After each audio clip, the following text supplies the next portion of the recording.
Hello everyone, this is Mumbo and welcome back to another episode on the Hermitcraft server. It is episode 31 and as you can see, we are starting things off today on the second account. Now, we're not going to be doing another world tour, don't you worry. Instead, we're going to be working on the Hermitcraft server and we're going to be working on a bunch of really awesome projects. But before we do, I just thought I would discuss with you guys one of my original plans for my base. Okay, so when I created this thing, first off, this has been a pretty freestyle base. Okay, this has been one of those things that I was like, hey, that would be fun, and then I built it, and then I was like, hey, that would be cool, I could add that to it, and then I built it, and then gradually things started to pop up and things began to take shape, and pretty much everything that you can see right here is an example of that. But one thing that I really wanted to do when I originally built the power beam is I wanted to create a second tier to my base. So of course we've got the base up there, it's looking pretty cool, but then down here what I thought I would do is create like a raised landmass. So what I was going to do is it was going to be made out of stone bricks, the bottom was going to be made out of stone bricks, and then on top was going to be grass, it was going to be trees and things like that, and it was basically going to look like a floating ring of earth, a bit like Elysium. I don't know if you guys have seen that film, but that's sort of what I'm picturing in my head right here, obviously on a much smaller scale. Now that's something that I don't know if I'm actually going to do anymore, but I thought I'd mention it just to ask, would you guys like to see that? Do you think it would be cool? Do you actually understand what I'm going on about? Let me know down in the comment section. But anyway, in today's episode of Hermitcraft, we're going to be doing a very awesome project indeed. This is something that I've wanted to do for a little while. I never got around to doing it in Hermitcraft Series 3, and I did it very early on in Hermitcraft Series 2, but then didn't touch it since, and that is an iron farm. We're going to be building an iron farm. In fact, we're going to be building 3 iron farms in today's episode of Hermitcraft, hopefully, if everything goes to plan, and we're going to be building them up in the Mumbo Jump drone. Now, I've done a little bit of Pythagoras, and I've discovered that each one of my circles, the center of them, is 95.4 blocks apart. Now, each village, or each iron unit type thing, needs to be a minimum of 66 blocks apart, which means that we should be fine, and we should be able to build 3 separate iron farms up there, and they should all function on their own, hopefully. That's the plan. I really do hope that's how it goes, because if it doesn't, I'm going to be really quite upset. But now, first off, we have got to gather a lot, and I mean a lot, of resources. First things first, I'm going to take the profit that I've made from my mob drop shop, which is 20 diamonds in total. That's not too bad. I'm pretty happy with that one. Let's check all of the others. Yeah, so we've managed to make 20 diamonds so far, and I need to restock this place. And I'm going to take that over to the log fellas. I know, it pains me to do this, and I'm going to buy myself some birch wood, because we're going to be building this out of birch, sandstone, and also some hardened clay. I don't really know what sort of design I'm going to be doing just yet, but I'll try my best to work that out as I go along. Next thing on the to-do list is get ridiculous quantities of sandstone. Now this is something that I'm very used to. I have done plenty of this in my time on the Hermitcraft server. I mean, look at this place. This entire place was created by me, and I'm just starting to realize how dangerous it is. I don't have a chest plate, all of my armor's running out, and I only have this looting sword. Oh, expect to see me die here. Okay, I'm almost there, almost got the full inventory. We've got just 14 left to go, which I have just acquired. So there we go. There is my full inventory of sandstone, and as you can see, I have paved an entirely new area of the desert biome. This one goes right underneath a hill. This is going to be my new area for sandstone because it is considerably less dangerous than the other one. But anyway, let's pop back over to the RV, gather up our resources, and take a look at what else we might need. Doing the final finishing touches of resource gathering right now, just gathering in 8 stacks of redstone clay, and then we will be good to go, I believe. So let's just chuck the rose red in there, and boom! There we go. Okay, so now we have plenty of the stuff, and if we take a look in this chest, I really am packing some serious resources right here. We've got 10 stacks of birch wood, which of course were purchased from the log fellas. All of this was mined, and then of course all of this has just been crafted up. So this is the set of resources that we are going to be using to build the iron farms. We're also going to chuck in a few stone slabs and a few blocks of glass, but other than that, we're pretty much good to go. The central block has now been located. The resources have been transported over to the base. They're in that chest right there. So I guess now we really are good to go. We can actually build this thing, I guess, start things off with the platforms. Well, my first mistake has been made. I have built the entire platform in slabs. That's fine, okay? If the slabs are upside down, that's perfectly fine. The golems can spawn on those, but they cannot spawn on these slabs right here. Fine work, Mumbo. Fine work indeed. Stop my day today. So guys, as you can see right here, the first stages of the iron farm are now all done and dusted. We have got ourselves a big square area here. This is going to be the killing area, and I can actually hear some zombies. Let's see if they're oh. Okay, hopefully I can reach these guys. Not quite. Let's see if we can reach them now. Get off my bridge. Sweet. Okay, so that's sorted those guys out. Right, let's pop down here and take a look at how this thing looks. I don't have the highest hopes in the world, but yeah, I mean, yeah.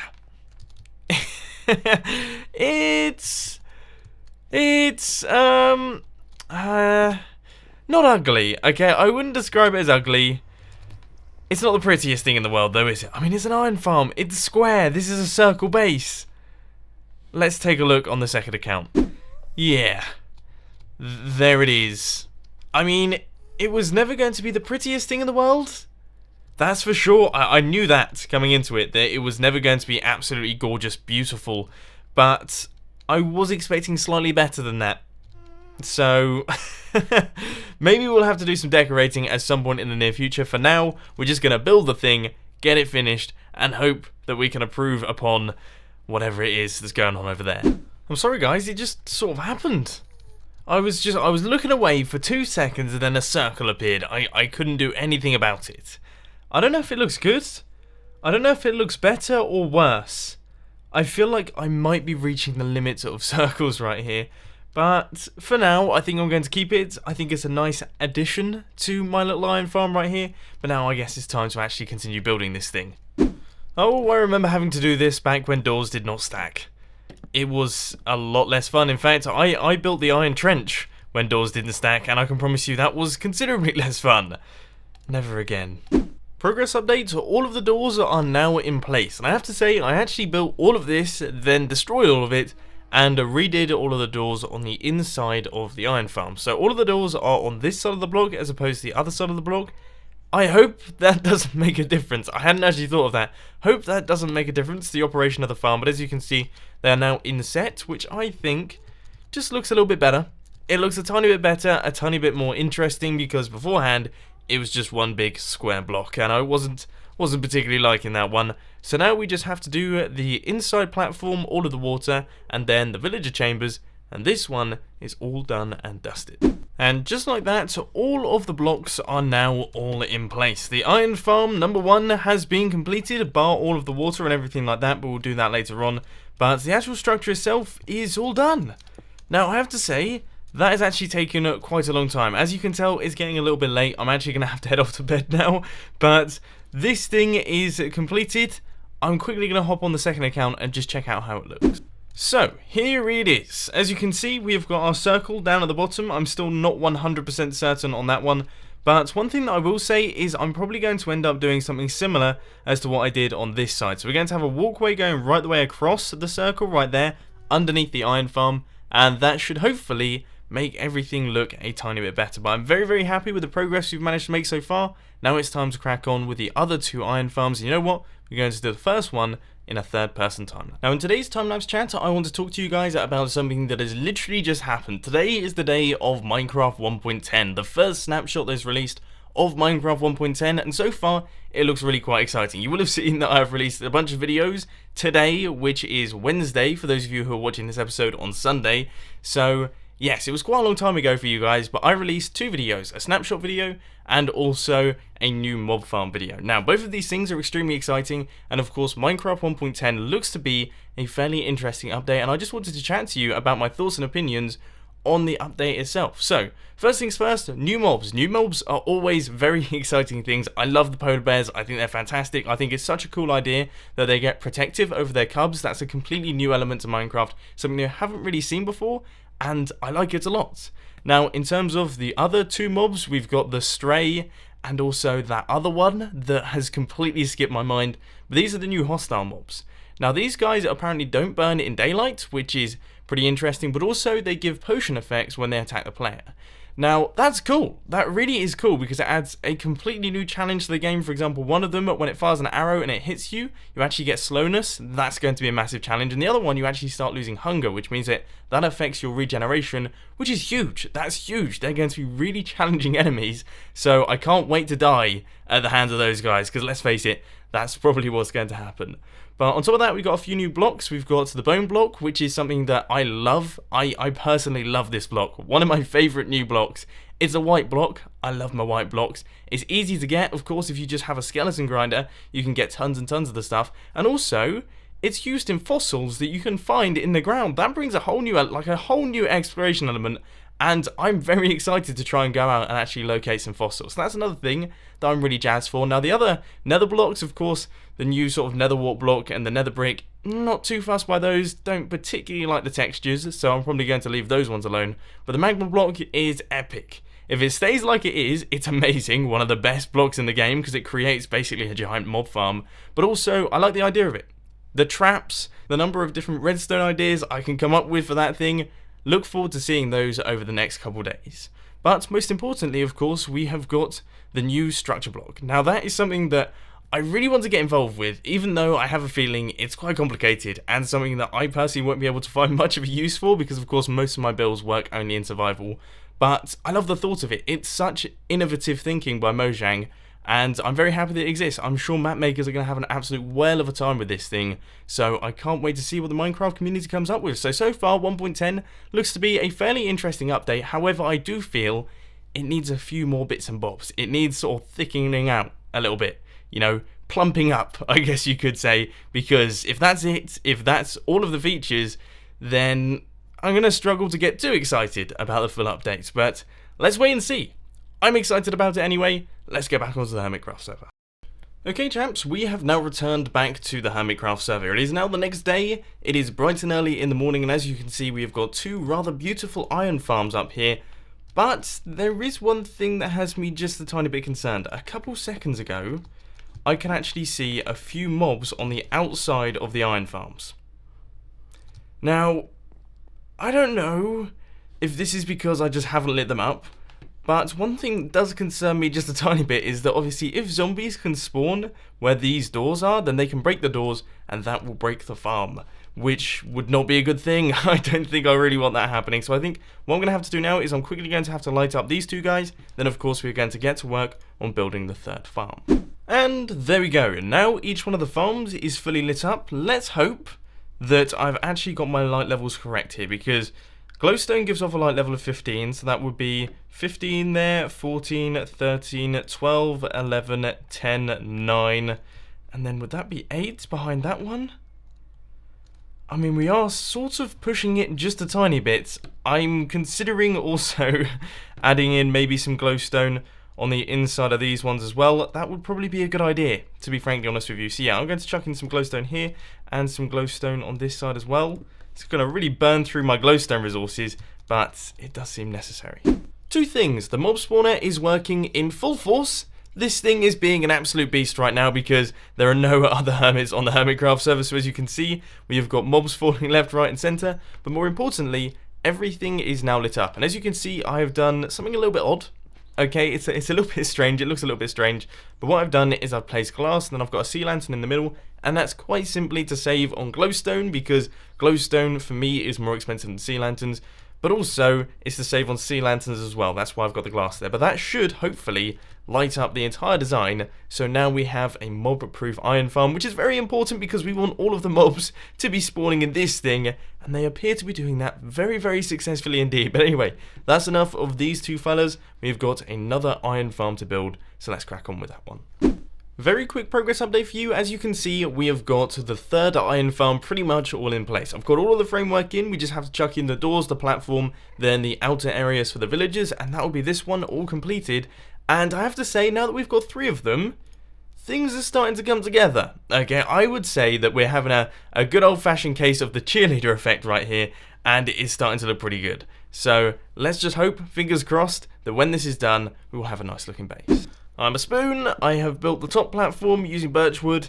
All of the other ones use sandstone. I did half of the entire thing. So finally, after a lot of hard work and effort, as you can see, our 3 iron golem farms are all done and dusted. And I have to say, I'm very happy with the way they look. I'm really chuffed. I think they look pretty awesome. If we take a look at it from down at the bottom here, how about this spot right here? They're a little bit out of the render distance, but it looks cool. It seriously looks cool. I think it's because it's finally filled out the circles and the base is sort of coming together now. It looks like it means business. I don't know if you guys understand what I mean by that, but it just looks like it means business. It looks like a pretty automated area that we have going on. And of course, we're not quite done yet. There's 2 things that we need to do. First off, we need to chuck in the water stream, so you're going to be doing that in today's episode. And then we need to gather up some villagers to chuck in the villager booths. Now, unfortunately, we aren't going to be doing the villager bit in today's episode simply because I am running really low on time, but we are going to be doing the water streams, so let's crack on with that one. Now, one thing that I do know and have learned from building a few iron farms in my time is that if I mess this part up, water goes everywhere. It pours everywhere. So I'm going to have to be extra careful while placing my water. I'm going to do this one first, and then I place 1 water here, I think. I think I'm going to go back to the tutorial before placing that one, because I seriously don't want to mess this up. But yeah, we just create infinite water sources going across like this, creating all of the streams and things, and then just chucking them in like that. And that is basically how we do the water here, and it should, if my mathematics has been correct, go right the way up to this block here. Perfect. Okay, that's a good sign. Going to work out where I place the waters in the corners. Okay, the iron farm tutorial that I was looking at didn't have this section, but this is how I remember doing it way back in the day. So let's hope that this is correct. I'm going to take out these 4 blocks, and then right in this corner here, just 1 block higher, I place in my water source block. And it looks to be working. Whew, okay, that was a little bit worrying. I was expecting this whole room to flood. Good stuff. Okay, that's how I'm going to do it from this point forward. On the upper platform, I've had to do something just a tiny bit different in the corners because, of course, we have got these raised bits of water. So I've decided to sort of raise up the birchwood here, and I think it looks okay.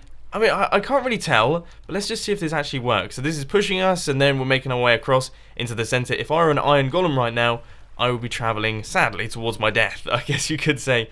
But this looks like it is working. It looks like I've built it to the correct dimensions, which is a very nice thing. And also, it is looking a lot better now that there's water on top. It's just a shame it's raining again. Iron farm number 1 is all completed. All of the water has been put in place. I just jumped out the bottom of it with my elytra.